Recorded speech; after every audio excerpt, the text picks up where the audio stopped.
नमस्कार दोस्तों, पिछले वीडियो में हम लोगों ने अभिवृद्धि एवं विकास के बारे में जाना था। आज के वीडियो में हम लोग अभिवृद्धि और विकास के बीच क्या अंतर है के बारे में जानने का प्रयास करेंगे।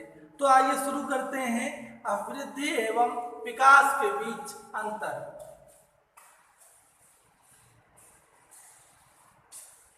जैसा कि आप देख रहे हैं, यहाँ पहले ही लिख दिया गया है ताकि समय की बचत हो सके। तो अभिवृद्धि एवं विकास में अंतर, यहाँ पर अभिवृद्धि और यहाँ पर विकास। तो यहाँ पर 5 बिंदु अभिवृद्धि के बारे में है और 5 ही बिंदु विकास के बारे में है। इन 5 बिंदुओं के सापेक्ष हम ये देखने का प्रयास करेंगे कि अभिवृद्धि और विकास के बीच में क्या अंतर है। तो पहला अंतर आप देख रहे हैं कि विशेष आयु तक चलने वाली प्रक्रिया है। तो मित्रों, हम लोगों ने पिछले वीडियो में देखा था कि जो वृद्धि होती है ये 18 से 20 वर्ष तक अधिकतम होती है, और जो विकास होता है, अगर पहले बिंदु के सापेक्ष अंतर देखें तो ये एक विशेष आयु जो अधिकतम 18 से 20 वर्ष तक होती है तक ही अभिवृद्धि चलती है, जबकि विकास जन्म से मृत्यु तक चलने वाली प्रक्रिया है। तो आपने देखा कि अभिवृद्धि एक निश्चित आयु तक चलती है, जबकि विकास जन्म से मृत्यु तक चलने वाली प्रक्रिया है। दूसरा बिंदु है कि अभिवृद्धि परिमाणात्मक यानी क्वांटिटेटिव जैसा मैंने बताया था, जहां पर हम अंकों में कोई बात अभिव्यक्त करें। अंकों में आप देख रहे हैं, अंकों में जैसे उसकी लंबाई जो है 180 सेंटीमीटर या उसका वजन 45 kg, तो ये परिमाणात्मक परिवर्तन होते हैं। परिमाणात्मक परिवर्तन की अभिव्यक्ति होती है। और आप देखते हैं विकास में, जो विकास है उसमें गुणात्मक और परिमाणात्मक दोनों पक्षों की अभिव्यक्ति होती है। तो विकास में जो दोनों पक्ष होते हैं, जैसे यहाँ पर परिमाणात्मक में 45 kg हो जाएगा और गुणात्मक में अच्छा, भला या सुंदर। तो इस तरह से गुणात्मक पक्षों की भी अभिव्यक्ति हो रही है। तो गुणात्मक तथा परिमाणात्मक पक्षों की अभिव्यक्ति विकास में होती है, जबकि परिमाणात्मक यानी अंकों में ही हम किसी चीज को व्यक्त कर सकते हैं, वो अभिवृद्धि होती है। आइए तीसरा पॉइंट हम ये देखते हैं कि वृद्धि विकास का, वृद्धि ये जो वृद्धि है यानी कि अभिवृद्धि विकास का एक चरण है। आइए इसको हम चित्र के द्वारा समझने का प्रयास करते हैं। जैसे ये वृद्धि हो जाती है और इसके आगे विकास। तो आप देख रहे हैं कि वृद्धि, ये सारी प्रक्रिया विकास की है। तो अगर इतने पार्ट को हम देखें तो विकास में वृद्धि एक चरण है। और आप यहां देखेंगे तीसरा पॉइंट कि विकास में वृद्धि भी सम्मिलित है। तो अगर विकास में वृद्धि भी सम्मिलित है, तो ये अगर संपूर्ण प्रक्रिया को देखें तो विकास में वृद्धि भी सम्मिलित है। अब चौथा पॉइंट, जो वृद्धि है, जो परिवर्तन हो रहे हैं उनको देखा जा सकता है, यानी कि उनको ऑब्जर्व किया जा सकता है। और उनका मेजरमेंट किया जा सकता है। परिवर्तनों को, जैसे कोई बच्चा विकसित हो रहा है, बड़ा हो रहा है, तो धीरे धीरे उसके विकास वृद्धि को हम देख सकते हैं, माप सकते हैं। और यहाँ पर परिवर्तनों का को अनुभव किया जा सकता है।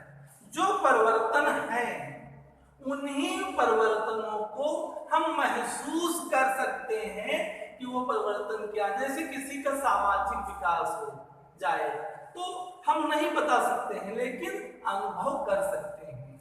और पांचवा बिंदु केवल शारीरिक परिवर्तन को प्रकट करता है।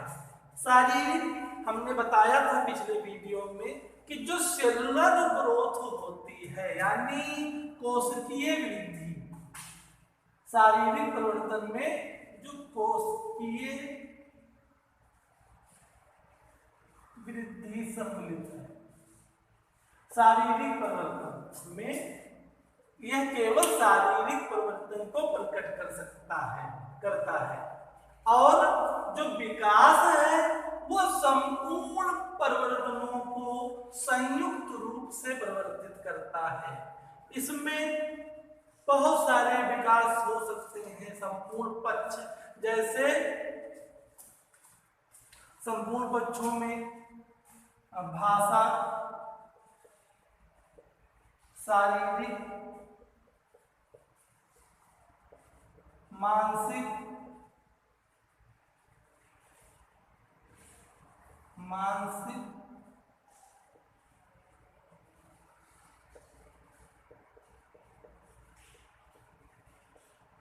चारित्रिक,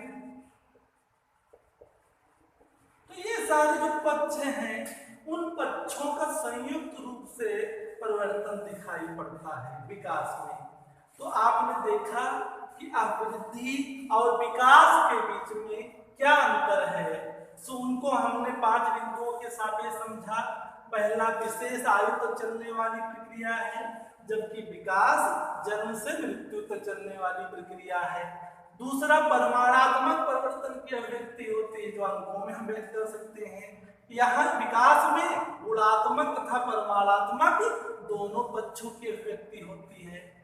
तीसरा पॉइंट देखा था, वृद्धि विकास का एक चरण है।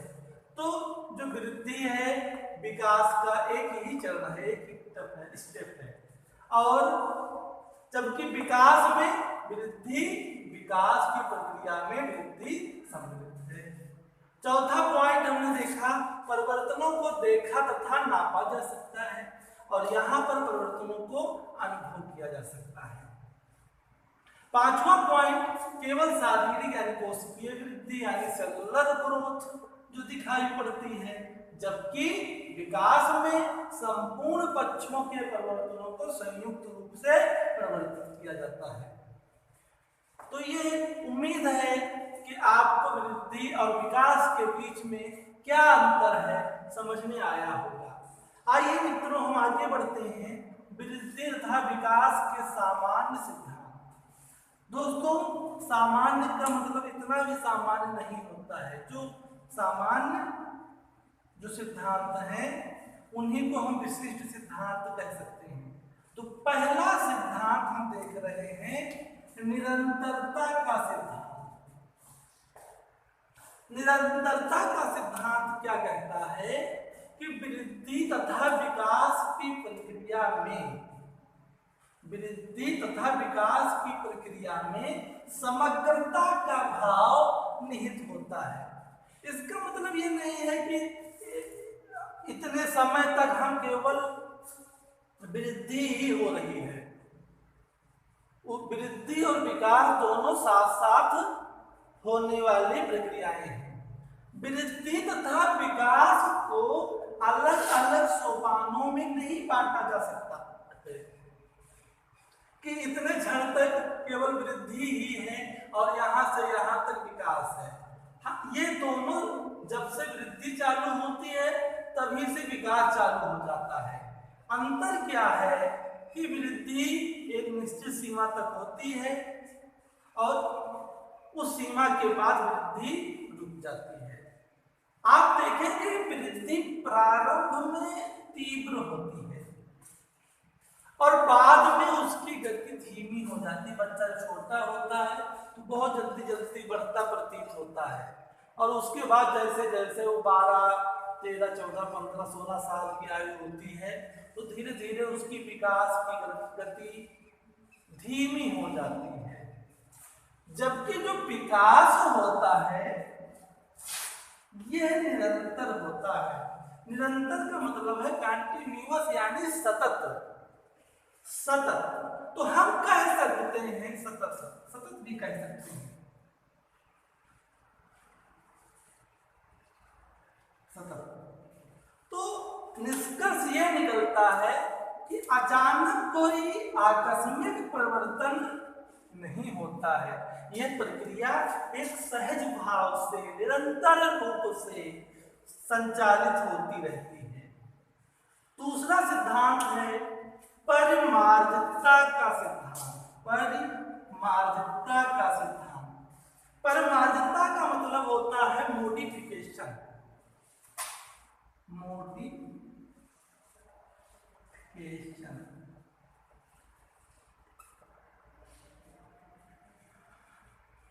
मित्रों, हम लोगों ने जाना था कि परिमार्जन शब्द मोडिफिकेशन, उसके लिए अंग्रेजी में प्रयुक्त होता है। मोडिफिकेशन यानी परिमार्जन का अर्थ होता है सकारात्मक परिवर्तन। जो परिमार्जन हो रहे हैं वो कैसे होते हैं? सकारात्मक। सकारात्मक परिवर्तन, सकारात्मक परिवर्तन को ही हम परिमार्जन कह सकते हैं। तो आप देखेंगे कि विकास की जो गति है, विकास की गति यानी स्पीड और दिशा, डायरेक्शन, इसमें हम परिमार्जन कर सकते हैं। ऐसा नहीं है कि नहीं हो सकता है। दूसरे शब्दों में विकास की गति और दिशा को वांछित दिशा, डिजायर्ड डायरेक्शन और तीव्रता, स्पीड से हम आगे को बढ़ा सकते हैं। तो ये संभव भी है। शिक्षा के द्वारा योग्य व्यक्तियों के सानिध्य में बालक को लाने से हम बालक को वांछित दिशा दे सकते हैं और वहाँ तीव्रता से भी उसकी विकास को उन्मुख कर सकते हैं। आप जानते हैं कि शिवाजी पर उनकी माता का प्रभाव पड़ा था। तीसरा बिंदु हम देखेंगे व्यक्तिगतता का सिद्धांत, इंडिविजुअलिटी यानी पर्टिकुलरिटी का सिद्धांत या स्व सिद्धांत। तो हम ऐसा कह सकते हैं, आप देखते हैं, देखा होगा हम लोगों ने कि भिन्न भिन्न व्यक्तियों में यानी विभिन्न तरह के व्यक्तियों में जो विकास की गति है और जो दिशा है वो अलग अलग होती है, भिन्न भिन्न होती है। एक ही आयु के बालकों में शारीरिक, फिजिकल, मानसिक, सोशल कैरेक्टरिस्टिक यानी चारित्रिक विभिन्नताओं का होना विकास की व्यक्तिगतता को दर्शाता है। यानी एक ही आयु के बालकों में किसी का शारीरिक विकास बहुत अधिक हो जाएगा तो किसी का कम होगा, किसी का मानसिक विकास अधिक होगा तो किसी का कम होगा, किसी का सामाजिक विकास या चारित्रिक विकास, ये इनकी स्थितियां अलग अलग होती हैं जबकि उनकी आयु एक ही होती है।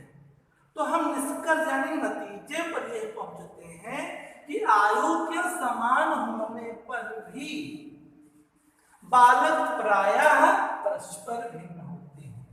अगर कोई पूछे हम लोगों से कि एक आयु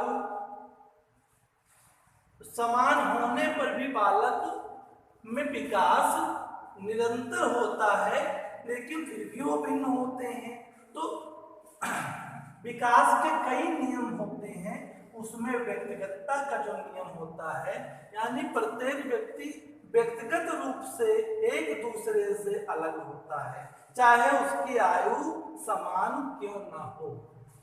तो मित्रों, हम लोगों ने यहाँ पर देखा विकास के सामान्य सिद्धांत। नेक्स्ट वीडियो में हम लोग देखेंगे विकास के शेष जो विशिष्ट सामान्य सिद्धांत हैं जो विभिन्न परीक्षाओं में पूछे गए हैं। उम्मीद है कि ये वीडियो आपको अच्छी लगी होगी। इसको सब्सक्राइब करें, शेयर करें और लाइक और नोटिफिकेशन का बेल जरूर दबा दें। धन्यवाद।